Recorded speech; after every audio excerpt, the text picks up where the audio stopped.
पैसा ना तो पावर चाहिए, पैसा ना तो पावर चाहिए, पैसा ना तो पावर चाहिए, पैसा ना तो पावर चाहिए।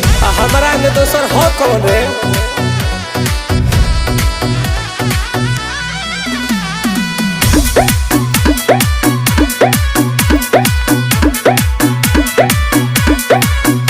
सब रुपये के तो खेल बाटे, रुपये से जेल बेल बाटे। भैया के आगे सब फेल बाटे, सीधे अंबानी से मेल बाटे। एकदम सही कहता हूँ भाई। हमारा से कौन बरिया